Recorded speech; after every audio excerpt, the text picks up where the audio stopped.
अस्सलाम वालेकुम वरहमतुल्लाह।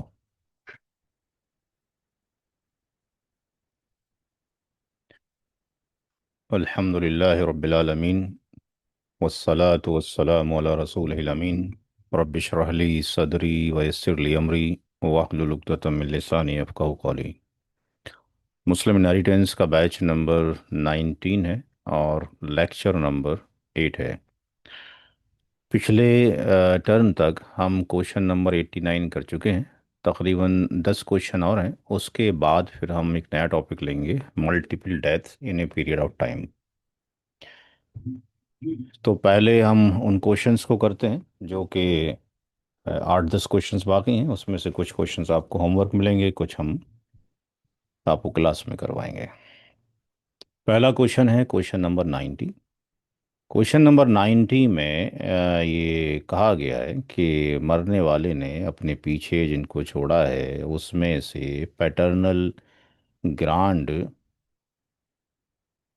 Paternal grand father हैं यानी दादा हैं। तो दादा जेड एफ तो होंगे ही होंगे। बेटी मौजूद है तो बेटी की मौजूदगी में कोई और कैटेगरी भी होगी दादा की, या केवल जेड एफ ही होंगे जी? आर भी मिलेगी। आर भी निकलेगी, यानी आसबा भी नफसी भी होंगे, यानी 1/6 तो जाएगा ही जाएगा और आर भी जाएगा अगर बचेगा। पैटर्नल ग्रांड मदर दादी है, माँ मौजूद नहीं है। दादी का हिस्सा कितना होगा? 1/6। 1/6। चूंकि जो माँ का हिस्सा होता है वो ट्रांसफ़र हो जाता है। डॉटर्स जेड एफ हैं, 2/3 है, हर एक का 1/3 हो गया। चेक करते हैं। Paternal grand father plus paternal grand mother plus daughter 1/6, 1/6, 1/3, 1/3। एल्शियम 6 आ जाएगा। 1 + 1 + 2 + 2। तो कितना हो गया? 6/6। तो क्या आगे फर्दर इस सवाल को प्रोसीड करने की ज़रूरत है, यहीं पर एंड हो जाएगा जी? आगे फर्दर कैलकुलेशन की ज़रूरत है या कंप्लीट हो गया क्वेश्चन? इंडोजिन। कंप्लीट हो गया। क्योंकि कुछ बचा यहाँ पे क्या? 2 और 2 4 और एक 5 और एक 6, कंप्लीट हो गया। 6/6 1 हो गया। यानी आर की वैल्यू यहाँ पे 0 हो गई। आगे फर्दर कुछ करने की ज़रूरत ही नहीं है। यानी पैटर्नल ग्रांड फादर का जो हिस्सा है, पैटर्नल ग्रांड फादर का जो हिस्सा है दैट इज़ 1/6, यानी उसको 16.67% चला गया। इस तरीके से पीजीएम का भी सेम चला गया। और यहाँ पे जो ईच डी है उसका, दोनों का जो है 1/3 है, यानी 33.33% इसका हो गया और इसका भी उसका तकरीबन सेम ही हो गया। Come to the question number 91। 91, 91, 91, 91।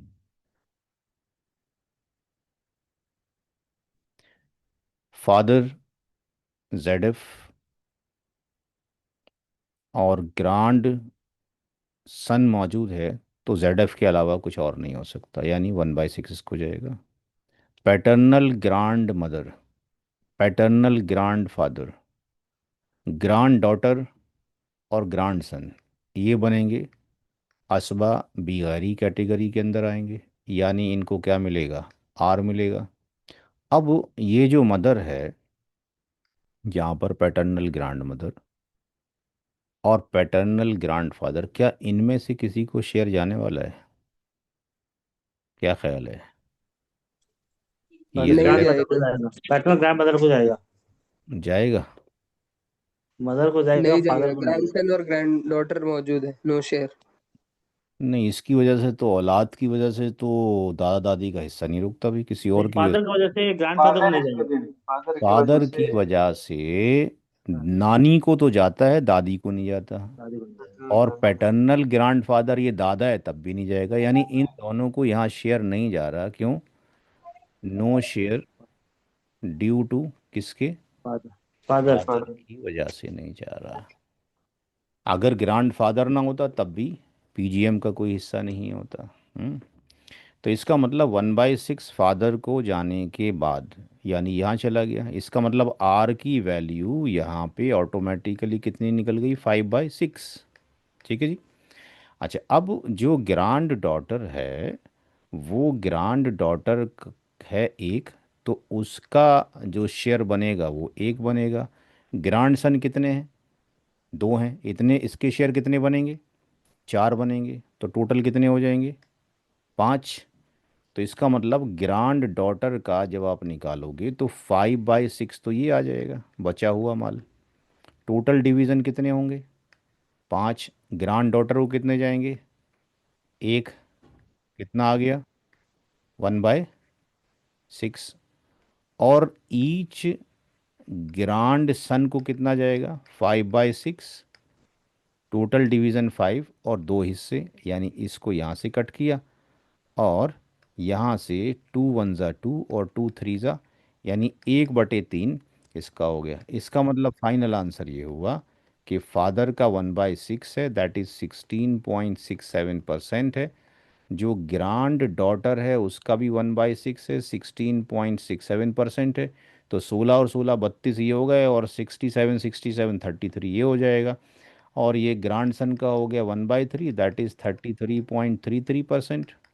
Right. और दूसरे ग्रांड सन का भी 1/3 यानी 33.33%। क्लियर है, कोई डाउट किसी को समझने में जी, एनी डाउट, एनी क्वेश्चन। नहीं। ठीक। क्योंकि मल्टीपल आप डेथ में जाएंगे तो हम वो बार बार सारी नहीं, चीज़ें जोड़ेंगे। ग्रैंड सन को ये 4:4 कैसे हो गया वहाँ पे? कहाँ पे भाई, फोर इसलिए हो अच्छा। गया कि हर एक ग्रांड सन के कितने हिस्से हैं, दो हैं। टू इज हाँ। टू वन तो दो हो गए, तो इसको आप क्या करेंगे, दो से मल्टीप्लाई करेंगे, दैट इज इक्वल टू कितना हो जाएगा, फोर हो जाएगा। और हाँ। इस केस में यू विल मल्टीप्लाई दी, एक ग्रांड डॉटर है तो उसका हिस्सा कितना, एक ही है, तो उसका एक ही हो जाएगा। ठीक है। अगर यहाँ पे ऐसा होता कि दो आपके पास पोतियाँ होती और तीन पोते होते, तो तीन पोतों के कितने होते, छः हिस्से। और दो पोतियों के कितने होते, दो हिस्से, कितने बन जाते, आठ हिस्से। क्लियर। ओके ओके, हाँ ठीक है। ओके। नाउ 91 हमने करा दिया, अब 92 आप खुद कर लेना, इसको रियल मान लें। ये होमवर्क हो गया आपका पहला।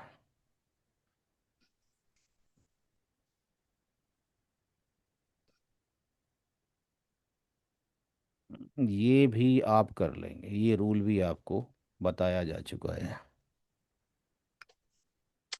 थोड़ा सा इसमें बहुत सारे लोग हो गए, देखते हैं।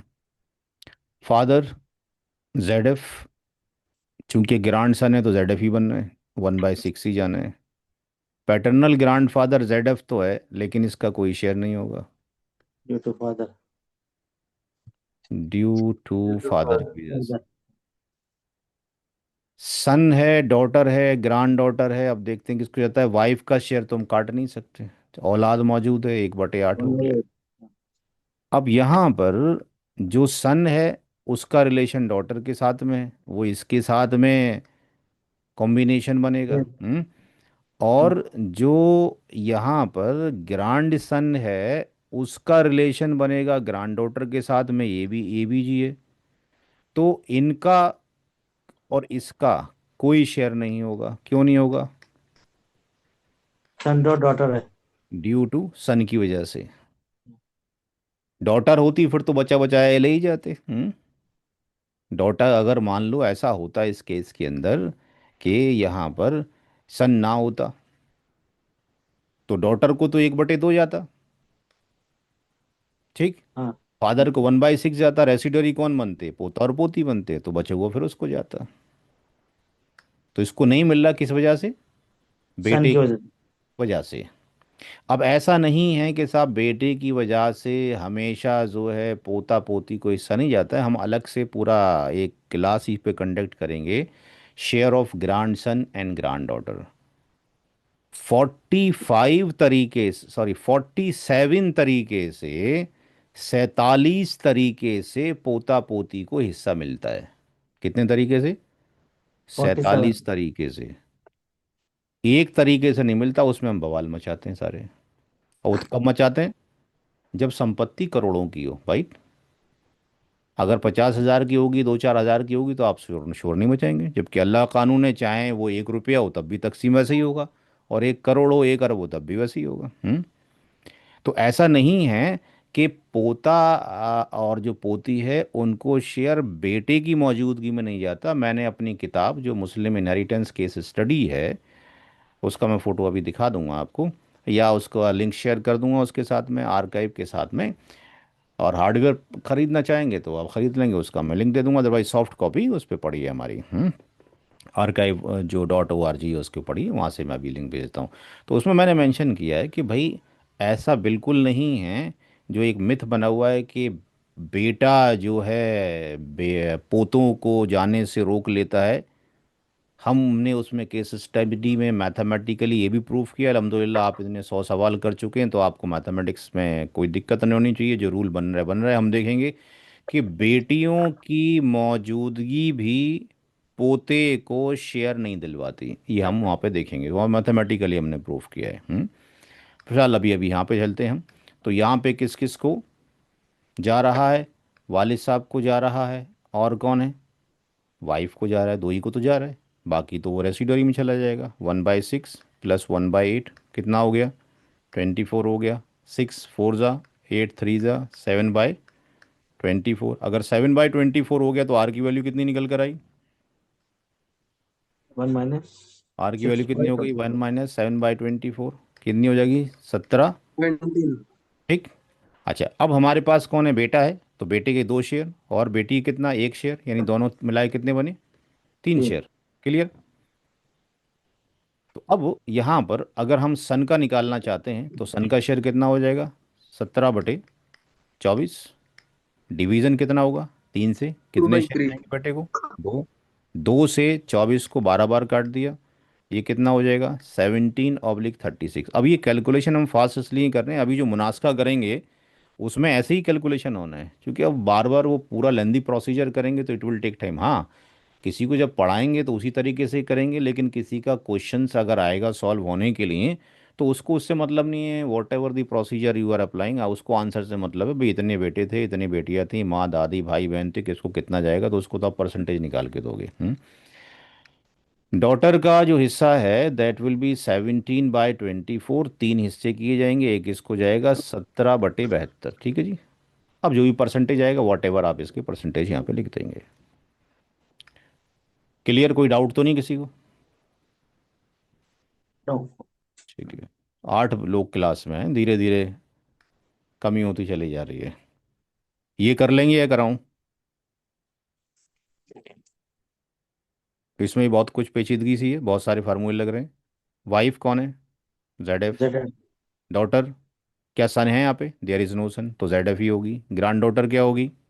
ZF ही जेड होगी। अच्छा, अब रियल सिस्टर चाहे डॉटर के साथ में हो, चाहे के साथ में हो, सबको मैंने कैलेंडर भेज दिया है।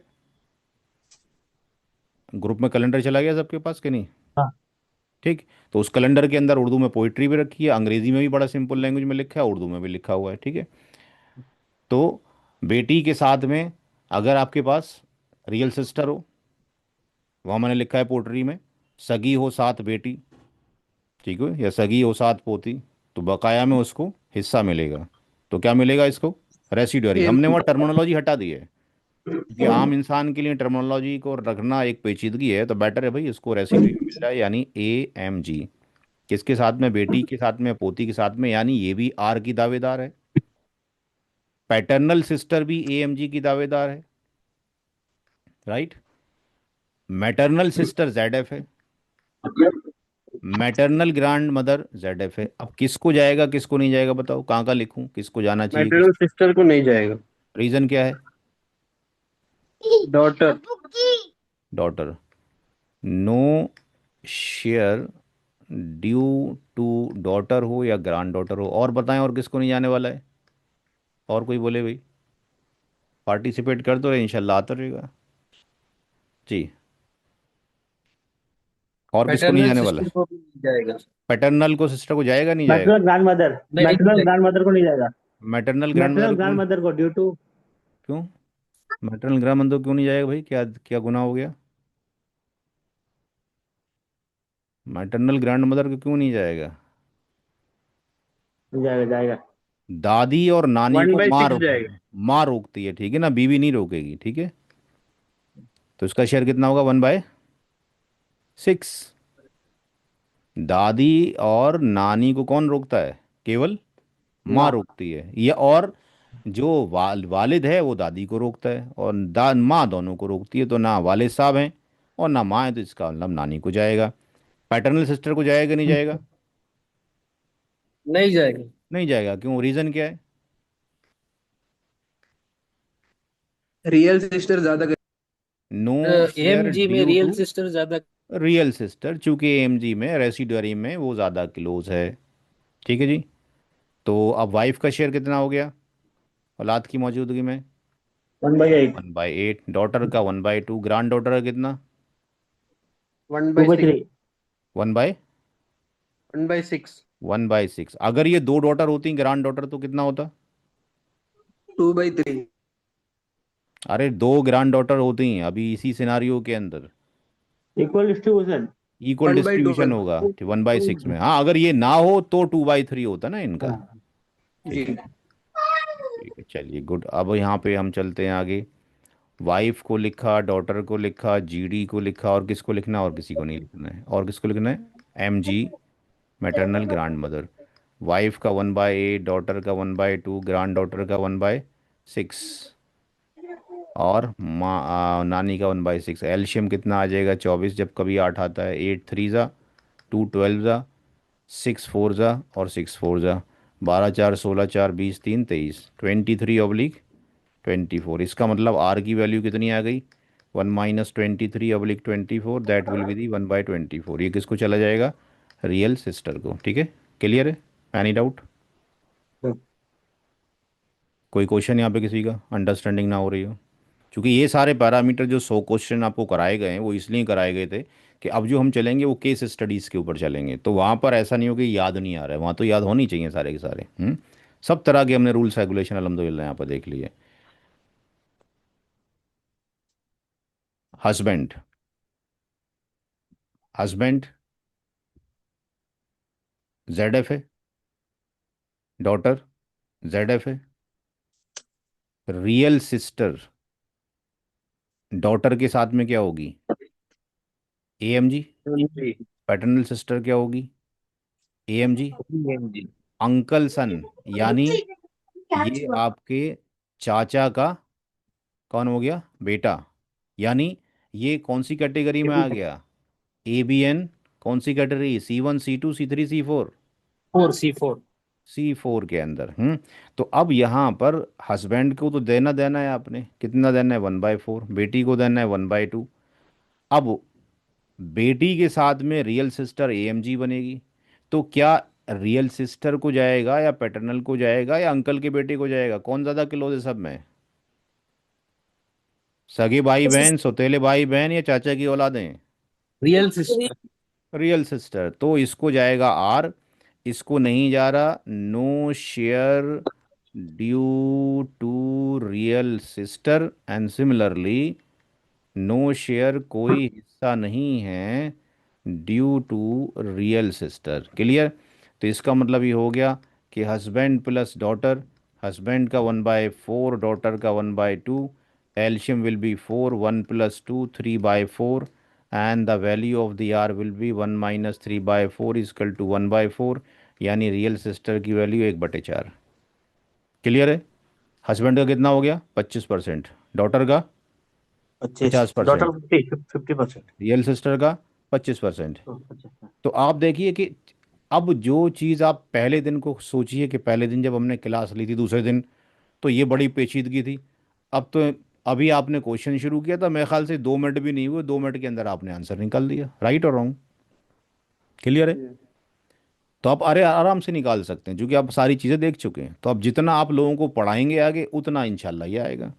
जो लोग इस क्लास के अंदर हैं, टीचिंग प्रोफेशन के अंदर हैं, तो मैं उनसे कहूँगा आप इसको जो है 5th क्लास के अंदर आपने फ्रैक्शनल मैथमेटिक्स आप बच्चों को पढ़ाते होंगे। टीचर नहीं है तब भी आपके बच्चों की स्कूल किताब में फ्रैक्शनल मैथमेटिक्स है। तो do not take the example of the inheritance. आप एग्जाम्पल चॉकलेट का ले सकते हैं कि नहीं? जी भाई। ले सकते हैं। चॉकलेट का एग्जाम्पल ले सकते हैं, खाते हैं बच्चे, आप भी खाते हो, पिज्ज़ा का ले सकते हैं, कुछ और का ले सकते हैं। हम्म। उसमें कर सकते हैं भाई, अमजद ने 1/4 खा लिया, साजिदा ने 1/2 खा लिया, तो राशिदा के लिए कितना बचा? हो गया मैथमेटिक्स पूरा। हो गया हमारे पास लॉ ऑफ इनहेरिटेंस कंप्लीट। जब बड़े हो जाएं बच्चे तो उनको बता दो कि भाई हमने आपको लॉ ऑफ इनहेरिटेंस पढ़ा दिया है। बात समझ में आ रही है अब? तो इसको स्कूलों, मैंने कैलेंडर में लास्ट पॉइंट यही रखा है 12वें दिसंबर के अंदर, कि भाई इंटीग्रेट करें इनहेरिटेंस की नॉलेज को अपने इस्लामिक स्कूलों के अंदर स्टार्टिंग से। बाद में बताते हैं हमने जो पढ़ाया था वो इनहेरिटेंस था, बात क्लियर हो गई। अगर स्टार्टिंग में उसको पता हुए कि मरता है बंदा, उसकी प्रॉपर्टी जाती है और ये करते हैं, तो 5वीं क्लास के बच्चे को इतनी अकल तो है नहीं। लेकिन उसको पता है भी चॉकलेट है, चॉकलेट का 1/4 इतना खा लिया, इसने खा लिया, इतने खा लिया, उसको परसेंटेज भी याद करवा दें, ये भी याद करवा दें। धीरे धीरे बच्चों को प्रिपरेशन करें अगली जनरेशन के लिए। बात समझ में आ रही है? ये आपने खुद करना है। होमवर्क कितने हो गए? दो, तीन? तीन।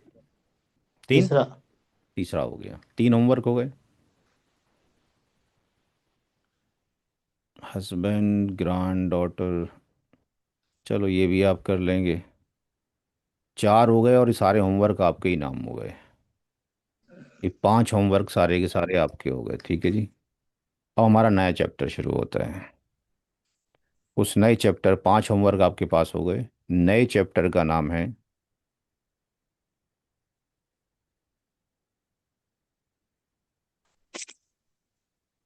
इसका लिंक हम अभी आपको दे देंगे। और मेरे ख्याल से लिंक ही पहले दे दें तो बड़ी अच्छी बात है। आपके ही ग्रुप में। हम्म,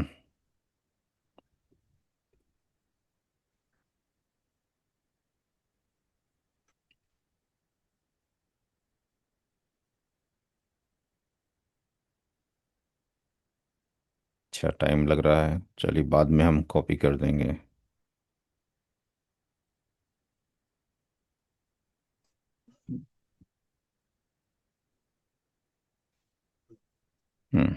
मशीन हैंगअप हो रही है, बाद में कर देंगे। हमारा जो टॉपिक है वो है डिस्ट्रीब्यूशन प्रोसेस ऑफ मुनासखा।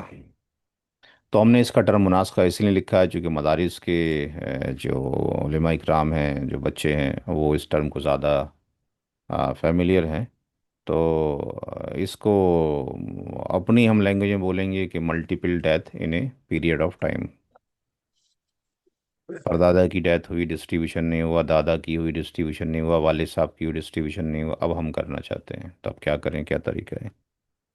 तो यहाँ पे थोड़ा सा उसका ओवरव्यू दे रखा है कि कोई किसी की डेथ हो जाती है, डिस्ट्रीब्यूशन होना चाहिए था लेकिन नहीं हुआ, और टाइम गुजरता गया, कुछ और लोगों की भी डेथ हो गई। तो कोई नई चीज़ नहीं करनी है, क्या करना है? मल्टीपल टाइम्स कैलकुलेशन करना है। अब यहाँ पे एक क्वेश्चन है, क्वेश्चन को पढ़िए और समझिए क्या कहा गया है, क्या नहीं कहा गया है। क्योंकि अभी तक तो आपको केवल ये समझ में आ रहा था कि माँ है, बेटी है, पोती है। लेकिन अब क्या होगा, जो कभी माँ थी किसी की दादी बन सकती है, किसी की नानी बन सकती है, ये वाले रिश्ते भी आपको याद रखने पड़ेंगे। तो क्वेश्चन नंबर 1 में दे रखा है कि सलीमा की डेथ हो जाती है। उसने किसको छोड़ा अपने पीछे? Husband and daughter mother. अपने शौहर को, जिसका नाम क्या है? मुनीर। तो अब आपने ध्यान ये रखना है कि आपने, रेस्पेक्ट अपनी जगह है, आपने सवाल में ना जनाब ना कुछ और रखना है, आपने नाम रखना है, क्योंकि आप क्वेश्चन हल कर रहे हैं, ठीक है? अब इसमें जनाब में और मौलाना में और उसमें डॉक्टर प्रोफेसर में अटके रहेंगे तो काम नहीं होगा। ना आप हस्बैंड का नाम लिखेंगे, हस्बैंड लिखेंगे, ना आप डॉटर लिखेंगे। इफ़ यू आर राइटिंग तो ब्रैकेट में लिखेंगे उसका साथ में वो है क्या, ठीक है ना? क्योंकि अगर आपने केवल यहाँ पे हस्बैंड लिख दिया और आगे जाके फिर वो कौर हो गया, तो कौन हस्बैंड था, वो किसका बाप था, वो दिक्कत पेश हो जाएगी। तो आप दोनों चीज़ें लिखें मेरे हिसाब से तो बेटर है कि हस्बैंड आप लिखेंगे साथ में मुनीर भी लिखेंगे, डॉटर आप लिखेंगे साथ में करीमा भी लिखेंगे, मदर आप लिखेंगे तो साथ में अजीमा भी लिखेंगे। तो पहली डेथ है ये। इसमें कोई रेसिडोरी दिखाई दे रहा है पहली डेथ में?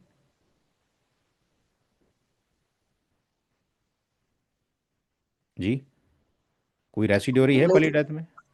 नहीं, ZF है सब। सब जेड एफ है। हस्बैंड भी जेड एफ है, कितना जाएगा हस्बैंड को? सलीमा की डेथ हुई है, कितना जाएगा? 1/4। 4। 1/4, क्यों? क्योंकि औलाद है। जी। डॉटर को कितना जाएगा? 1/2। 1/2। मदर को कितना जाएगा? 1/6। 1/6। तो ये जो माँ है किसकी है? सलीमा की माँ है, ठीक है। इसकी माँ नहीं है, मुनीर की माँ नहीं है, सलीमा की माँ है, ठीक। ऐसा नहीं है कि बीवी मरेगी तो साहब सारा हड़प जो है श्योर कर जाएगा। उसकी माँ को जाएगा, उसके बाप को भी जाएगा। तो पहली डेथ ही हुई है। फिर दूसरे फेज में एक आ गया, प्रॉपर्टी का डिस्ट्रीब्यूशन तो नहीं किया हमने, करना चाहिए था। सलीमा की प्रॉपर्टी का डिस्ट्रीब्यूशन नहीं किया गया। कुछ दिनों के बाद क्या हो गया? But the property of the Salima was not distributed among her heirs. उसके इनहेरिटर्स में डिस्ट्रीब्यूट नहीं की गई, यानी शौहर के बीच में, करीमा के बीच में और अजीमा के बीच में नहीं की। क्योंकि कभी तो माँ रोक लेती है कि शर्म नहीं आ रही है, बाप मर गया है। कभी बाप रोक लेता है, तुम्हारी माँ मर गई है, और तुम प्रॉपर्टी डिस्ट्रीब्यूशन के लिए बैठे हो। भाई अल्लाह का फैसला है, आप प्रॉपर्टी को सेल आउट ना करें, लेकिन कैलकुलेशन तो कर लें अल्लाह के बंदो, कि जो मरा है, जो बचा है, कितना एसेट है। और उसका बेनिफिट ये, स्कॉलर्स ये कहते हैं कि जिस टाइम पर घर में सारे लोग जमा हैं, ख़ानदान के भी सबकी, तो ये तरगीब भी होगी कि डिस्ट्रीब्यूशन ऑफ इनहेरिटेंस होना चाहिए। और एक पेपर पे रफली लिख लिया जाए कि अब इस घर में किसका कितना शेयर बनता है, परसेंटेज तो कम से कम लिख लो।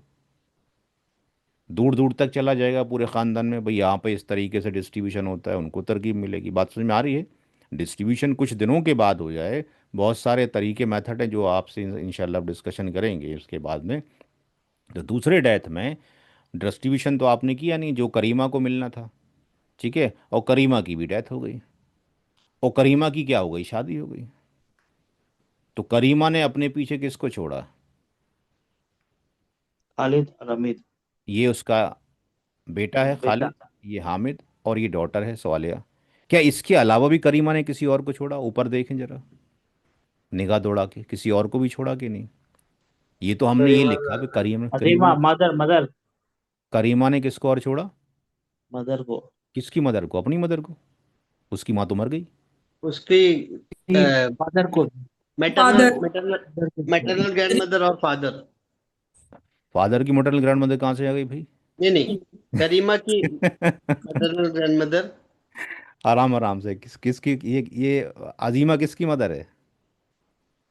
अजीमा सलीमा सलीमा की अज, सलीमा की नानी। अजीमा जो है सलीमा की मदर है। सलीमा की मदर है, तो सॉरी। अब ये इसकी क्या बनी? क्या नाम है? करीमा की क्या बनी? Maternal grandmother. सलीमा मैटरनल। की नानी। ये तो जिंदा है ना, ये तो नहीं मरी ना। जी नानी। जी। तो इसका मतलब करीमा ने लेफ्ट बिहाइंड ये भी छोड़ा। और क्या छोड़ा? और किसको छोड़ा? फादर। फादर। फादर। मुनीर। तो अब आप देखो कितनी पेचीदगी पड़ेंगी अगर आपको रिश्तेदारी समझ में नहीं आती हो तो। मुझे भी स्टार्टिंग में बाखुदा जब 2015 में पढ़ना शुरू किया, तो मैं वाइफ से पूछता था भाई किसका रिलेशन किसके साथ में क्या बनना है, मुझे भी बड़ा मुश्किल पेश आती थी इसके बारे में। तो अब देखिए बड़े सुकून सुकून से यहाँ से हमारे रियल क्वेश्चन शुरू होंगे। फाउंडेशन हमारा वही है जो है। अब लिखने का तरीका क्या हुआ? सवाल आपने पढ़ लिया तो पहला काम, कितने लोग मरे हैं? कितने मरे इसके अंदर? 2।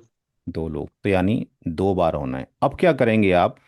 यहाँ पर जब भी कोई क्वेश्चन लेकर आएगा, ऐसा हो सकता है किसी की, आज कितनी तारीख है? 31।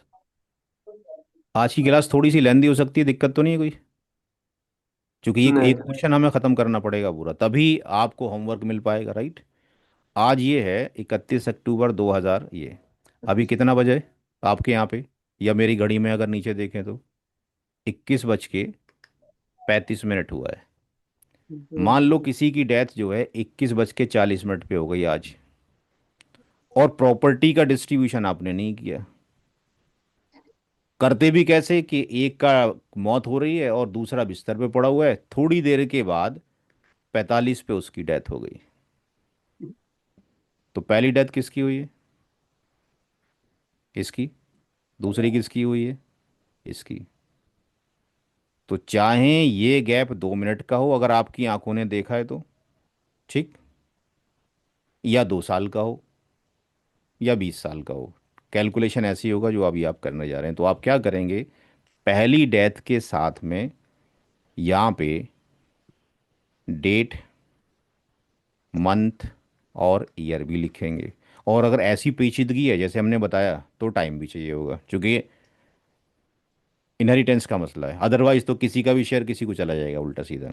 तो एटलीस्ट इन जनरल ये रियर चांस होता है कि 2 मिनट के बाद किसी दूसरे की डेथ हो जाए, बट बहरहाल कैलकुलेशन में इन्वॉल्व होगा। तो फर्स्ट डेथ कब हुई, कौन से महीने में, कौन से ईयर में, किसकी हुई? सलीमा की हुई। सलीमा कौन थी? लिखो यहाँ पे, वाइफ है किसकी? मुनीर की। सलीमा किसकी मालिक है? क्योंकि प्रॉपर्टी किसकी डिस्ट्रीब्यूट कर रहे हैं हम? सलीमा सलीमा की। की। ठीक है, अब चाहे वो थोड़ा सा पैसा हो, ज्वेलरी हो, वाट एवर, जो भी, ऐसे ज़रूरी थोड़ी है कि साहब वाइफ के पास कुछ होता ही नहीं है। ठीक है ना? तो जो भी है, वॉट एवर गिफ्ट है, कि महर का पैसा मिला होगा हस्बैंड से, बच्चों ने दिया होगा, किसी और ने गिफ्ट दिए होंगे, अपनी तिजारत वो करती होगी, तो वॉट एवर जो भी है, जो भी उसको मिला है कहीं से भी, हो सकता है सलीमा के वालिद का पहले इंतकाल हो गया हो, उसको अपने वालिद से, चूँकि माँ का तो जिक्र है इसके अंदर, हो सकता है सलीमा के वालिद साहब जब मरे हों तो उसको बहुत सारी प्रॉपर्टी आई हो, तो जहाँ से भी वॉट एवर सलीमा का एसेट बना है टोटल, वो होल स्टेट हो गया। क्लियर है यहाँ तक? कोई डाउट? अब फिर वो नॉर्मल तरीका जैसे था कि हस्बैंड छोड़ा है, हस्बैंड का नाम मेंशन करें, नहीं तो कौन हस्बैंड? भी हस्बैंड तो आगे औरों के भी हस्बैंड हो सकते हैं। तो मुनीर, डॉटर करीमा, मदर अजीमा, इसको आप एक्स्ट्रा और मेंशन करेंगे। कैटेगरी वही रही जो रही। आपने इसको 1/4 लिखा, क्यों? क्योंकि औलाद है। 1/2 लिखा, एक है, ये लिखा। सारे ही ZF हैं। तो आपको हमने टॉपिक को बाद में क्यों रखा, उसका अब रीज़न पता लग जाएगा कि भाई अगर हम आपको रद और ऑल नहीं पढ़ाते तो फिर ये अंडरस्टैंड ही ना होते। क्या लिखा हमने? ये कौन सा केस हो गया? रद का। क्यों? क्योंकि लेस देन क्या हो गया? 1 हो गया। तो अब सारी चीज़ें आपके पास आएंगी, कहीं यूनिटी आएगा, कहीं ग्रेटर देन आएगा, कहीं लेस देन आएगा। तो आपको पता है कि रद्द किस पे अप्लीकेबल नहीं होता है? हस्बैंड और वाइफ पे।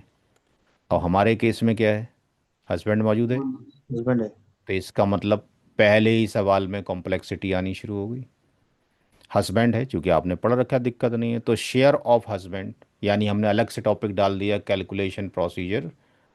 रिटर्न का क्या होगा? 1/4 मुनीर को दे दिया। तो अब 1/4 जब दे दिया तो हम लिखेंगे किसके लिए क्या बना। अब शॉर्टकट अप्लाई नहीं करेंगे जब तक कि हमें ढंग से नहीं आ जाता है। तो शेयर ऑफ डॉटर कौन है? करीमा है। मदर कौन है? अजीमा है। क्या बचा? 3/4। अब इनका रेशियो निकाल लिया, ये आपको अल्हम्दुलिल्लाह निकालना आता है, आप जानते हैं, दिन रात आपने अब यही किया है। दोनों का एडिशन ऑफ रेशियो कर लिया। तो अब करने के बाद 3/4 बचा शौहर को देने के बाद, तो बेटी का कितना हो गया? 9/16। यहाँ तक तो आपने निकाला ही है, पीछे इस हफ्ते ही निकाला है।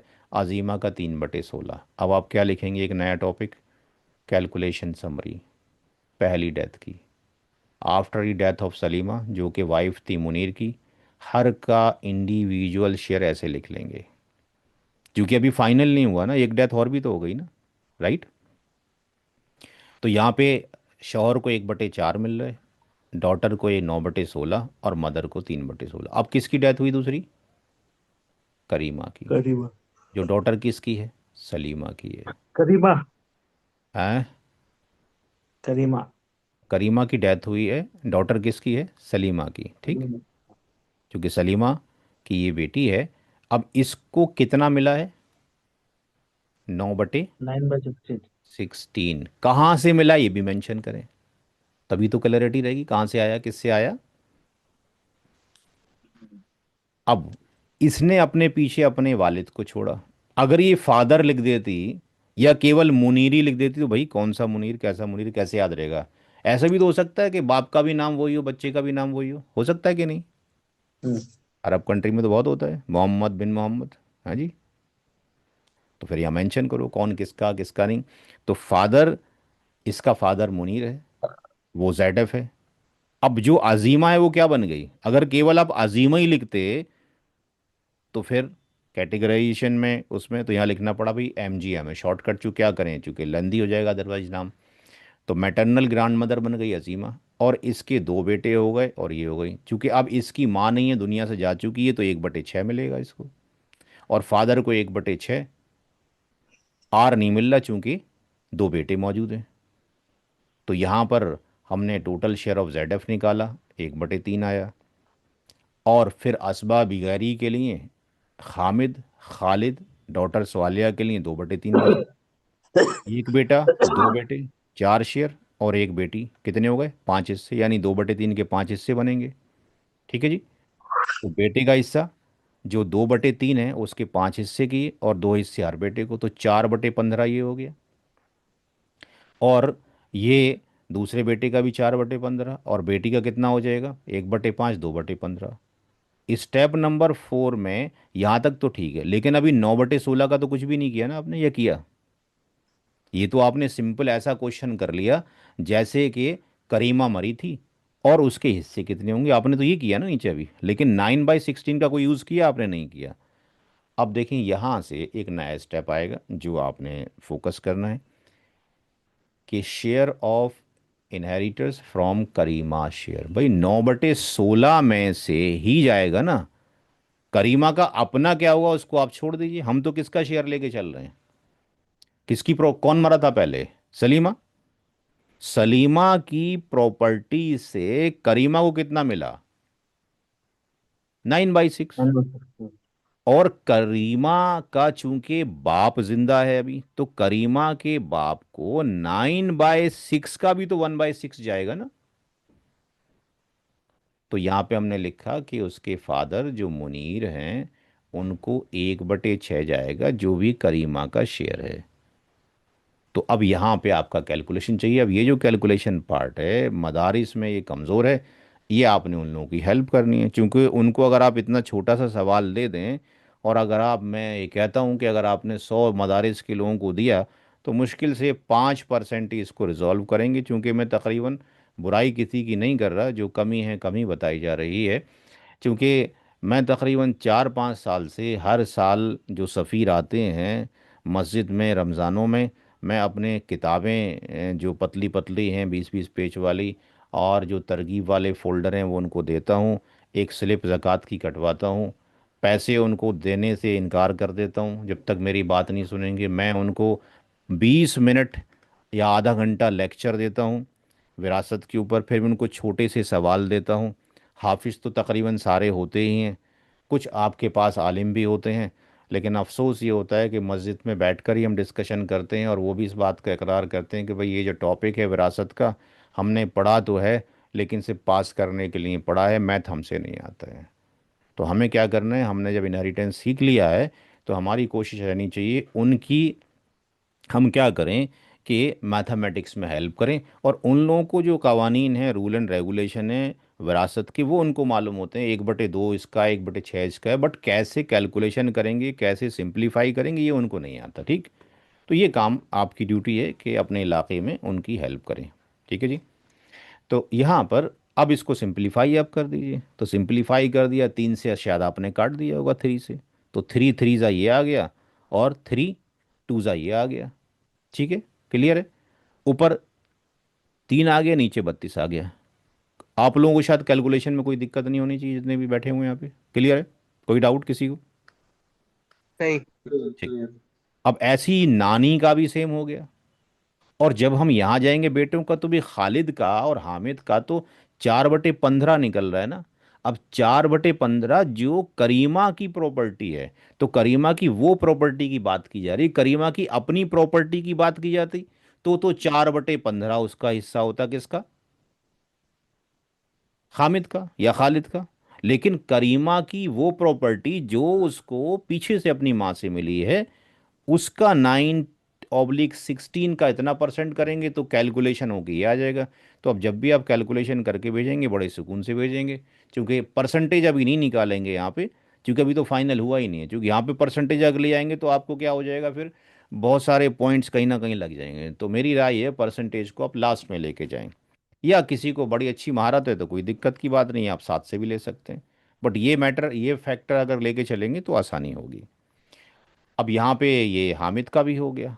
स्वालेह का निकालेंगे तो उसका 2/15 था, और ये इसका 3/40 निकला। तो सेकंड डेथ की समरी हमने ये लिख दी कि सेकंड डेथ जब करीमा की हुई, जो डॉटर थी किसकी, मुनीर की, या डॉटर थी किसकी, स्वालेहा की, तो उसकी सलीमा की, तो उसके फादर मुनीर को कितना मिला, 3/32, जो आपने अभी यहाँ से कैलकुलेशन किया है। ये सारे जो कैलकुलेटेड वैल्यूज़ थी आपने एक जगह पे लिख दिया। खालिद को कितना गया, हामिद को कितना गया, स्वालिया को कितना गया।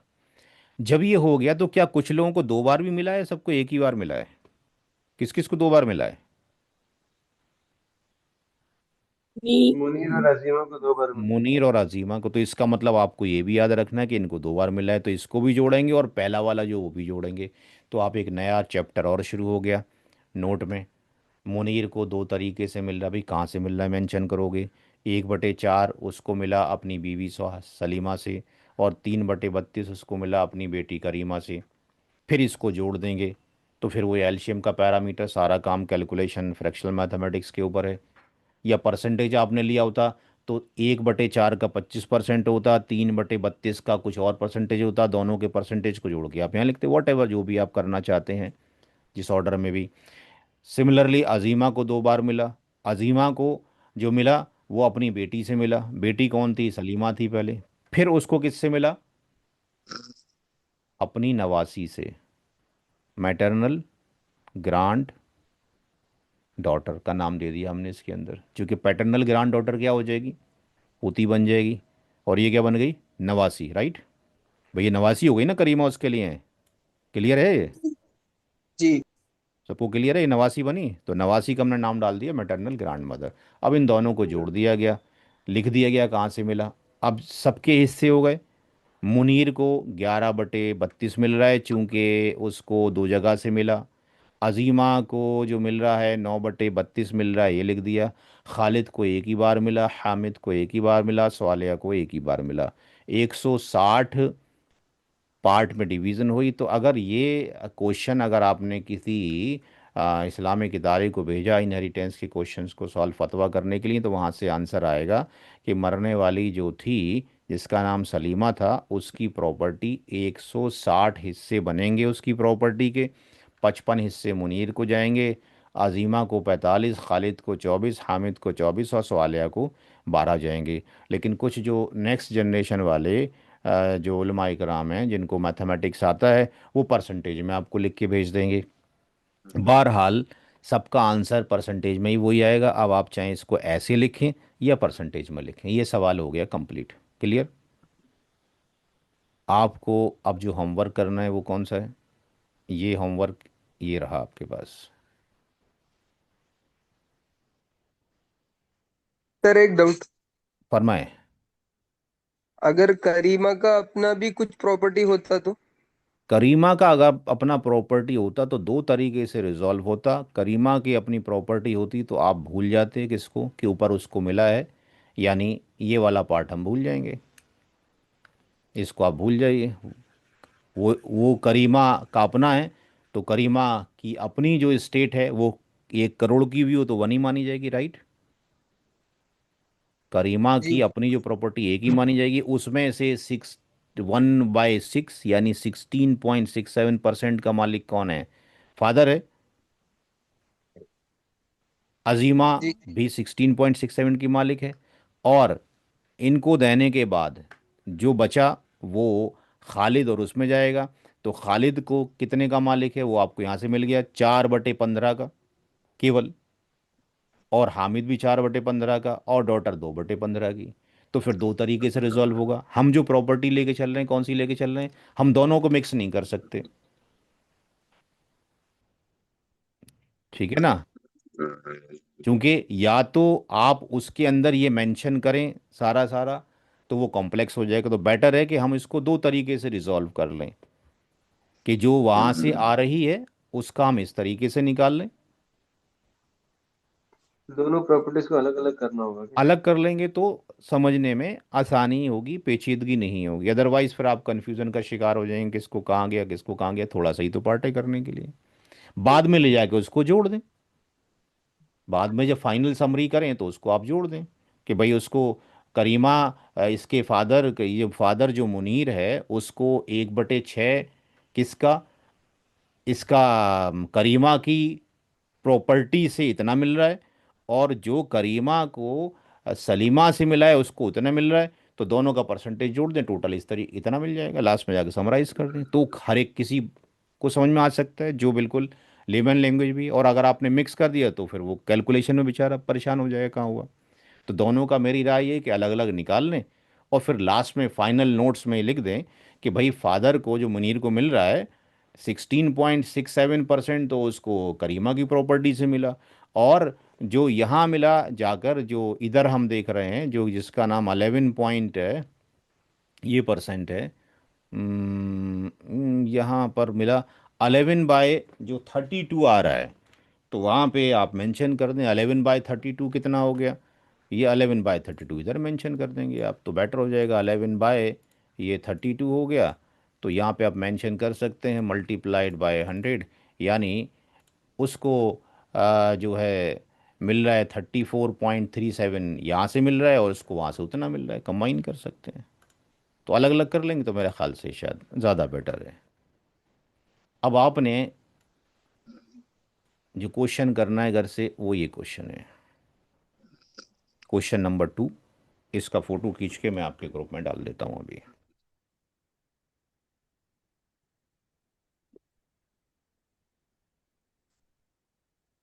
इसको मैं मिनिमाइज कर दूं यहाँ से, तो ये फिर फोटो स्टैम्प नहीं लेगा।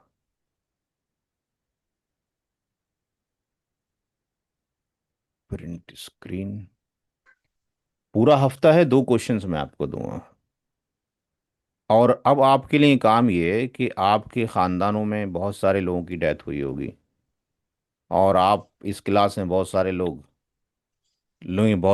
की डेथ भी देखी होगी, और ये भी पता होगा कैलकुलेशन हुआ ही नहीं है आज तक। सबका हो गया, किसी का रहेगा भी है, बहुत सारे लोगों का रह गया होगा, राइट। तो इसका मतलब ये है कि जब बहुत सारे लोगों का रह गया है, तो आप उसमें देखें कौन कौन बचा था, कौन कौन नहीं बचा था, तो फिर वो आपके पर्सनल क्वेश्चन लिए जा सकते हैं, और इसमें कोई शर्म की बात नहीं है, ठीक है। नहीं, सारे अगर ऑनलाइन भी कर रहे हैं तो दिया जा रहा है, तो सब आपकी नीयत से ही पढ़ा जा रहा है। और ऐसा नहीं है कि किसी ने कल कोई गुनाह कर लिया और आज वो माफ़ी मांग रहा है, तो अब तो अच्छी बात है, माफ़ी मांग रहा है, अच्छी बात है, दे रहा है बहनों का। किसी ने, किसी के बाप ने अपनी बहनों का हिस्सा नहीं दिया, यानी आपकी फूफी थी, तो भाई अब आप देखो कि भाई वालिद साहब आपके दुनिया से चले गए, कि आप चाहते हो कि जहन्नुम में लटके रहें? कोई नहीं चाहेगा। आपके पास if you have the asset money है, तो आप जो है कोशिश करें कि भी फूफी का हिस्सा कितना बनता है। फूफी दुनिया से चली गई है तो फूफी का शौहर होगा, वो नहीं है तो उसकी औलादें होंगी, उससे माफ़ी तलाफ़ी करें, उसको कहें कि वालिद साहब को इल्म नहीं था, उन्होंने ले लिया, ये आपका पैसा बनता है, माफ़ कर दीजिए खुदा के लिए। अल्लाह ताला से माफ़ी मांगी कि अल्लाह ताला वालिद साहब को माफ़ कर दे, वो माफ़ करने वाला है, गफूर रहीम है। तो इस तरीके से हम उसको रिजॉल्व कर सकते हैं, चूँकि मुनासखा हमारे पास वो टूल है कि अगर पिछली जनरेशन ने अगर गवन कर लिया है लाइल्मी की वजह से या हठधर्मी की वजह से, और आप चाहते हो, तो आपको भी अजर मिलेगा, और अल्लाह ताला उनको भी माफ़ कर देगा। अभी हमारे पास मौका है। बात समझ में आ रही है आपको, जो मैंने समझाई, या नहीं आ रही है? जी भाई। अरे अरे हाँ, अरे करने का है ज़रूर। मैंने भी तकरीबन 22 साल के बाद अपनी नानी के घर का डिस्ट्रीब्यूशन किया, नाना का 8 साल के बाद किया, अभी 2-3 साल पहले ही किया है। बड़ा पेचीदगी होती है घर वालों को समझाना। ये क्वेश्चन और भी बड़ा है, इसके अंदर कितनी मौतें हैं? 3 मौतें हैं, ठीक है जी। तो पूरे हफ्ते में ये 2 ही क्वेश्चन है जो आपकी पूरी स्किल्स जो है इनमें लग जाएंगी, ठीक है जी। सुकून सुकून से करना, आराम आराम से करना। जहाँ कन्फ्यूज़न हो, वॉइस रिकॉर्डिंग के थ्रू, टेलीफोन के थ्रू मेरे से बात कर लीजिएगा। इसको भी मैं पेश कर देता हूँ। अगले हफ्ते हम आपके पर्सनल क्वेश्चंस लेंगे, चाहे आप ये ना बताएं कि हमारे पर्सनल क्वेश्चंस हैं, हाँ जी, कुछ भी नाम रखें, कोई दिक्कत नहीं है, बट क्वेश्चंस फिलहाल आना चाहिए। 2-3 क्वेश्चंस हम हल कर सकते हैं इसके अंदर 1 घंटे के अंदर। इसको भी हम पेस्ट कर दें। ये 2 और 3, तकरीबन 10-12 हमने क्वेश्चंस लिए हैं, तो 2 क्वेश्चन हम दे दिए। हम आपको लिंक भी दे देते हैं, लेकिन लिंक अगर आपको देंगे तो आप वहाँ से चीटिंग कर लेंगे। ऐसा ही होगा कि नहीं होगा? हम्म। लिंक ना दे तो बेहतर है। हाँ। इंसान की कमजोरी है, अगर किताब रखी होती है मैथ की सामने, और सवाल नहीं आता तो उसको खोल के देख ही लेता है। तो ये फिर बाद में देंगे, ठीक है जी। अब जिसके पास चला गया होगा चला गया होगा, तो कोशिश करें, चला भी गया है पहले अगर फॉरवर्ड भी किया है तो उसको ना देखें, खुद ट्राई करने की कोशिश करें। क्लास को एंड करते हैं, इंशाल्लाह अगले हफ्ते मुलाकात होगी। अस्सलाम वालेकुम वरहमतुल्लाह।